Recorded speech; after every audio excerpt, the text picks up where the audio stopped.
Depuis des années, les États-Unis développent le chasseur Next Generation Air Dominance, classifié. Tout ce que l'on sait, jusqu'à présent, c'est que le Next Generation Air Dominance serait le premier chasseur de 6e génération des États-Unis, et qu'il volerait aux côtés d'une petite horde de drones capables de travailler de manière indépendante ou sous le commandement du pilote. Maintenant, plus a été révélé. Beaucoup plus. Un chef de la United States Air Force a partagé certaines des statistiques clés pour le nouveau jet de combat, qui a été officiellement rebaptisé le F-47. Et les ennemis de l'Amérique sont terrifiés. Pourquoi ? Les statistiques sont encore plus folles qu'on ne le croyait. Le 13 mai, la zone de guerre a rapporté que le chef d'état-major de l'United States Air Force, le général David Alvin, a partagé une infographie avec X qui révélait des statistiques surprenantes. L'image comparait les avions de chasse de 4e et 5e génération existants de l'United States Air Force avec le prochain F-47 et les drones qui voleront aux côtés du chasseur de 6e génération. C'est là que les statistiques entrent en jeu. La première chose que l'on apprend de l'infographie est que le F-47 aura une portée de combat d'environ 1000 milles nautiques. C'est énorme pour le nouveau jet, car cela place sa portée au-dessus de tout ce que les États-Unis ont actuellement à offrir. Avec cette grande portée vient également la possibilité que le F-47 soit conçu pour affronter directement le problème du déni d'accès aérien, ou les bulles A2 AD.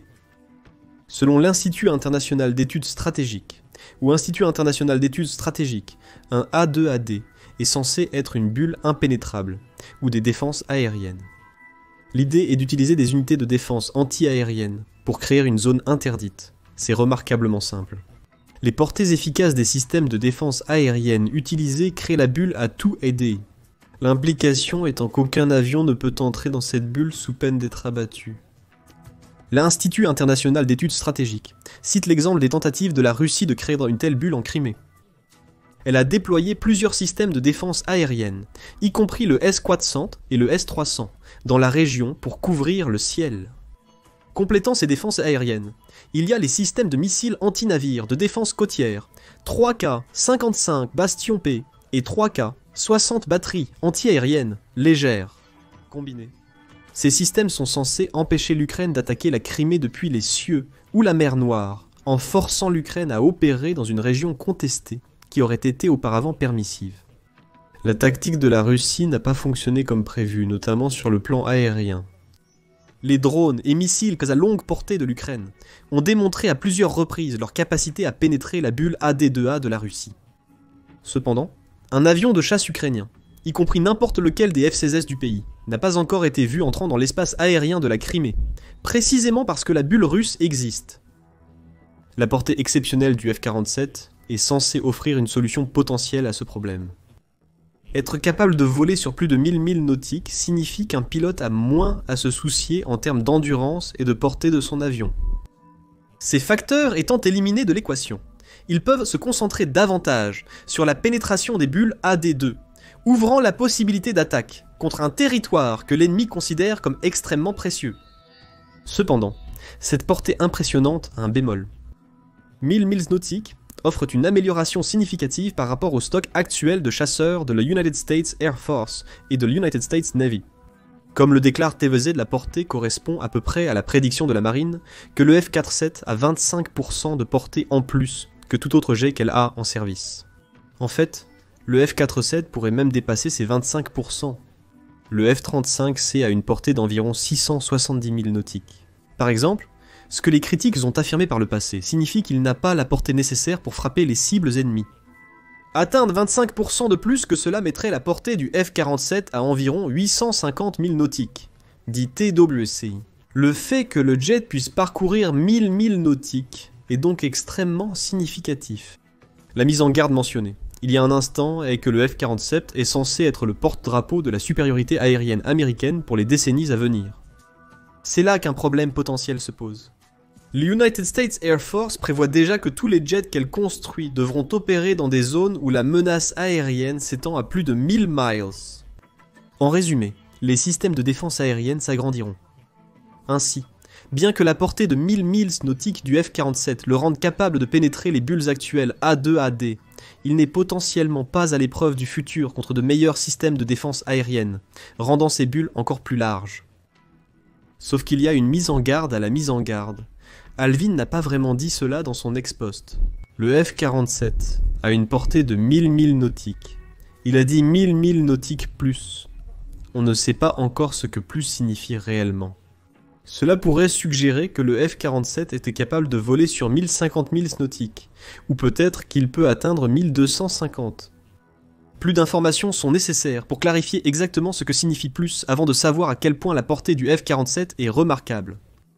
De plus, il vaut la peine de prendre en compte le fait que cette portée est pour le modèle de base du Fighter Future de 6ème génération de l'Amérique.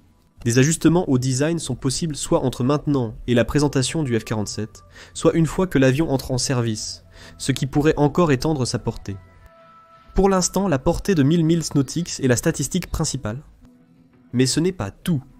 Quelle est l'utilité d'une portée étendue si un avion n'est pas suffisamment rapide pour survoler le territoire ennemi en évitant les menaces de contraire? Comme ça se passe? Cela conduit à la deuxième statistique majeure, le F-47 sera capable de dépasser Mach 2. Un indice était déjà présent lorsque le président américain Donald Trump a annoncé que Boeing obtiendrait le contrat pour la construction du F-47. Sa vitesse est au top. Plus de 2, ce qui est quelque chose que vous n'entendez pas très souvent. Et il a raison, ce n'est pas inouï pour un avion de chasse d'atteindre ce type de vitesse, ce qui équivaut à 2 fois la vitesse du son. Cependant, ceux qui le peuvent, comme le Su-27 de la Russie et le F-15 des États-Unis, échangent leur vitesse impressionnante pour la furtivité. Bien qu'ils soient rapides, ils sont faciles à repérer dans le ciel, et peuvent donc être abattus par un missile anti-aérien bien placé capable de se déplacer à des vitesses encore plus élevées. Le problème vient des températures et signatures thermiques. Plus un jet va vite, plus il produit de chaleur. Cela rend le jet plus grand sur les radars ennemis, et offre une cible plus grande pour les missiles à recherche de chaleur. Le F-47 combinera sa vitesse incroyable avec des capacités de furtivité supérieures, en commençant par expliquer pourquoi sa vitesse est si vitale. Selon un article du National Interest de décembre 2021, cette idée a été résumée dès la première ligne. Pour fournir une véritable puissance aérienne là où l'Est est nécessaire, les États-Unis n'ont pas besoin d'une flotte de F-35 lents et furtifs en attente sur des pistes d'atterrissage à travers les nations africaines amies. Ils nécessitent des plateformes aériennes rapides, avec une grande autonomie en carburant, et des capacités de stationnement, pouvant atteindre les opérateurs dans le besoin, fournir un soutien aérien si requis, et revenir à une piste d'atterrissage. C'est comme si le média décrivait le F-47, presque 4 ans, avant que les statistiques ne deviennent claires. Le point qu'il fait est que les deux plus grandes menaces à la suprématie américaine à l'ère moderne, la Chine et la Russie, sont toutes deux capables de déployer des systèmes de défense aérienne avancés. Ces systèmes sont déjà capables d'éliminer les F-14S qui pouvaient atteindre Mach 2.3 sans problème. C'est la raison pour laquelle les États-Unis ont tant misé sur la furtivité. Cette concentration sur la furtivité serait logique, si ce n'était pour la vision du média sur le déroulement d'une guerre contre la Chine, voire la Russie. Ces guerres ne seraient pas des combats directs. Au lieu de cela, une nouvelle ère de guerre froide émergerait, où les engagements se dérouleraient dans les pays en développement, plutôt que dans les arrière-cours des pays menant les guerres. La vitesse est cruciale pour ce type d'engagement. Les pilotes auraient besoin de l'option de se dérober pour échapper rapidement à une zone d'avantage de l'ennemi, tout en étant capables d'utiliser la vitesse de leur avion pour dévaster un ennemi avec des attaques avant de s'échapper. Ce n'est pas pour dire que la furtivité n'est pas importante, elle l'est. C'est pourquoi le F-47 l'englobe.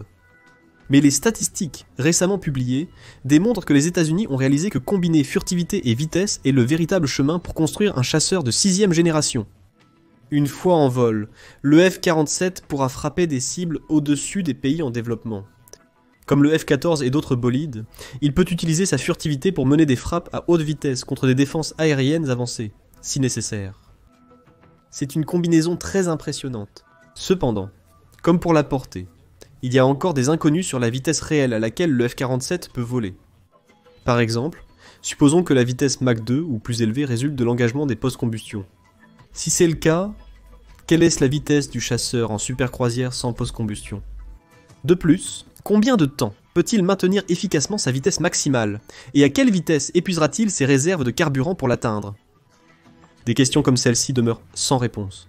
Cela n'enlève rien au fait que le F-47 semble combiner la vitesse des chasseurs américains, non furtifs, mais super rapides, avec les capacités de plateformes plus lentes, telles que le F-35 et le F-22. En fait, Le F-47 pourrait être encore plus furtif que les deux autres. L'ex-infographie d'Alvin a révélé que le nouveau jet sera équipé de la technologie Stealth++. Le F-35 est équipé de la technologie Stealth, alors que le F-22 possède le Stealth+. Ce n'est pas une vraie révélation, selon TWZ. Le F-47 a toujours été envisagé comme un jet tactique, qui sera difficile à observer sur les radars ennemis, tout en produisant une signature infrarouge réduite. Cependant, l'infographie d'Alvin ne révèle pas ce que signifie réellement Stealth++.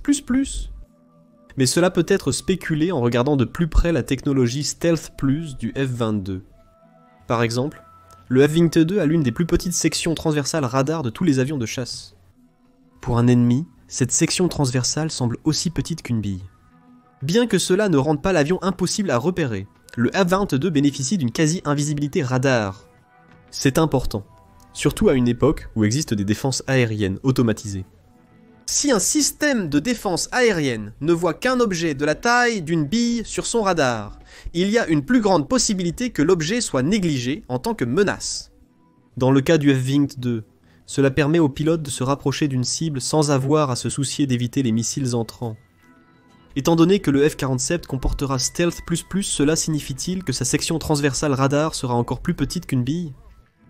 C'est possible, et si c'est le cas, la combinaison de vitesse et de furtivité déjà abordée ici devient encore plus dangereuse. Un ennemi des États-Unis ferait face à des avions avec des sections transversales radar inhabituelles, même si elles sont difficiles à détecter. Il serait confronté à un nouveau problème qui pourrait contourner les portées des systèmes de défense aérienne du futur, estimés à plus de 1000 miles. Après tout, à quoi sert une portée massive pour un tel système, si ce système n'est même pas capable de détecter la menace qu'il est censé détruire? Au-delà de cela, il est difficile de déterminer ce que signifie Stealth++. TWZ note que les premiers designs pour le Next Generation Air Dominance comportaient des canards, qui est une configuration d'aile qui place une petite aile avant devant l'aile principale plus grande. Cela semble aller à l'encontre d'un design furtif car plus d'ailes créent une surface plus grande pour réfléchir les signaux radars. On ne sait pas si ces canards sont toujours présents pour le F-47. L'art conceptuel flou vu sur la photo d'Alvin suggère qu'ils ont été abandonnés, mais cela reste encore incertain. TWC note également que le poste d'Alvin ne révèle pas ce qui est intégré dans le F-47, à des fins de contre-espionnage. En résumé, il reste beaucoup d'inconnus sur les capacités furtives du prochain jet, malgré le surnom Stealth++ qui les laisse présager. Ils seront supérieurs à ceux observés dans le F-35 et le F-22. Et en parlant du F-22, l'ancien poste d'Alvin indique également que les États-Unis ont passé une commande de 185 F-47. C'est significatif car ce nombre de F-22 est similaire à ce dont disposent les États-Unis, d'après le graphique d'Alvin. Cela soulève la possibilité que le F-47 soit destiné à remplacer directement le stock de F-22 de l'Amérique. Cette possibilité n'est pas encore confirmée. Comme le note TWZ, les déclarations officielles de l'United States Air Force suggèrent que la véritable structure du F-47 reste en cours d'élaboration, suggérant que 185 de la commande initiale peut être une estimation. C'est néanmoins suffisant pour donner une indication de combien d'argent les États-Unis vont dépenser sur ces jets, à la fois collectivement et individuellement. Il est déjà connu que le programme de développement du F-47 à lui seul coûtera probablement aux États-Unis environ 20 milliards de dollars pour achever. En janvier 2025, l'ancien secrétaire de l'Air Force, Frank Kendall, a également révélé qu'un seul avion de combat Next Generation Air Dominance, comme on l'appelait à l'époque, coûterait probablement 3 fois le prix unitaire d'un F-35. Cela porte le prix d'un F-47 à environ 300 millions de dollars. Pour 185 de ces avions, les États-Unis devront dépenser une somme stupéfiante de 55 milliards 500 millions de dollars. Les 20 milliards de dollars qui seront dépensés pour achever la phase de développement du projet F-47 en plus. C'est une dépense de 75,5 milliards pour cette nouvelle flotte de chasseurs à réaction. Cela semble être beaucoup d'argent, et c'est le cas, mais ce n'est pas trop loin de ce que les États-Unis ont déjà dépensé pour achever un programme de chasseurs à réaction.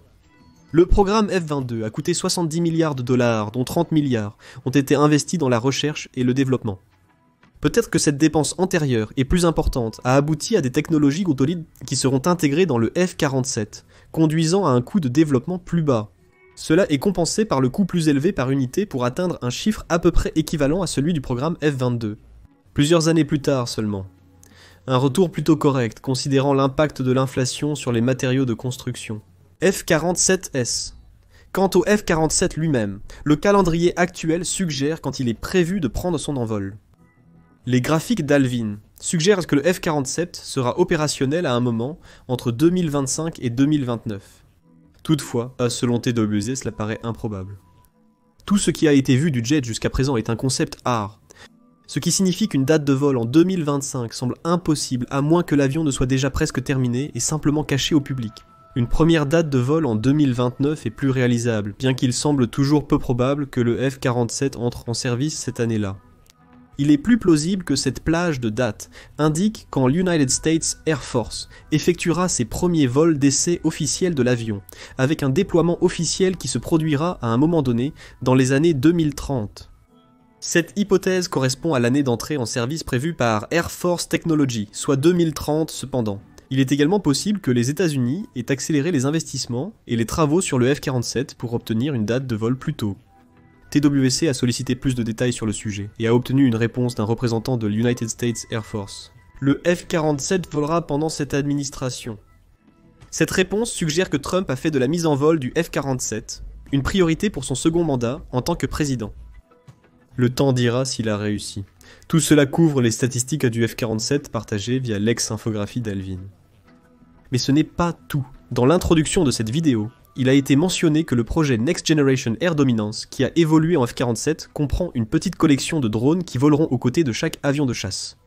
Ces drones sont une partie clé du package de 6ème génération car ils fournissent à un pilote de F-47 un réseau d'actifs aériens au-delà du jet. Ils volent activement. Les statistiques pour ces drones sont également disponibles. L'infographie d'Alvin a révélé certaines des caractéristiques clés de ces drones, qui sont appelés avions de combat collaboratifs, ou avions de combat collaboratifs. On sait maintenant que les États-Unis ont l'intention de commander plus de 1000 unités de ces avions de combat collaboratifs. Beaucoup, bien que pas nécessairement tous, seront des IQF, 42 As, ou 8 QF, 4 As, qui ont été conçus en tandem avec le F-47. L'infographie montre que ces deux avions de combat collaboratifs ont des dates d'entrée en vol qui correspondent à celles du F-47. TWC spécule que les États-Unis achèteront les deux avions de combat collaboratifs par tranche de 100 à 150. Ce qui signifie soit une mise en œuvre progressive des 185 F-47 était prévue, soit tous les 185 entreront en service presque en même temps, avec l'utilisation d'autres drones, jusqu'à ce que le quota complet de IQF, 4 As, ou IQF, 4 As soit construit. Les États-Unis prévoient également de construire environ 5 CCA pour chaque F-47 qu'ils fabriquent, bien qu'il ne soit pas encore clair si cela signifie qu'un F-47 volera avec 5 CCA, ou s'il volera avec moins. Les États-Unis en gardent des centaines en réserve pour remplacer ceux perdus. Les deux CCA sont également impressionnants d'un point de vue portée.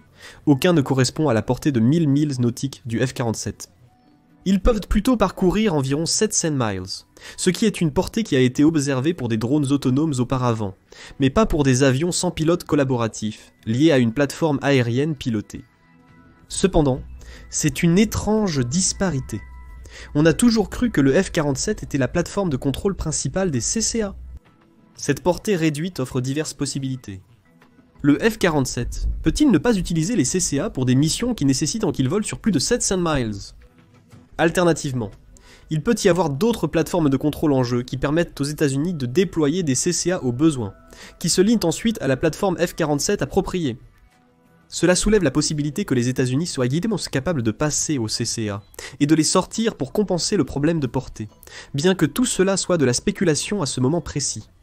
On pense que les deux CCA ont des caractéristiques furtives, bien que leur capacité à échapper au radar ennemi reste inconnue. Il est probable qu'ils ne seront pas aussi furtifs que le F-47 lui-même, sûrement dû aux contraintes de temps et de coût. Mais ce problème est équilibré par le fait que les centres communaux d'action sociale sont des plateformes sans pilote moins chères, ce qui les rend plus jetables que les jets qui agissent comme leur plateforme de contrôle.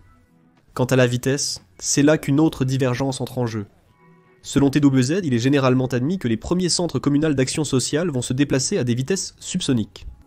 Bien sûr, cela signifie qu'ils ne pourront pas suivre un F-47 en mouvement à pleine vitesse. Cela suggère également que la vitesse de croisière d'un F-47 sera subsonique.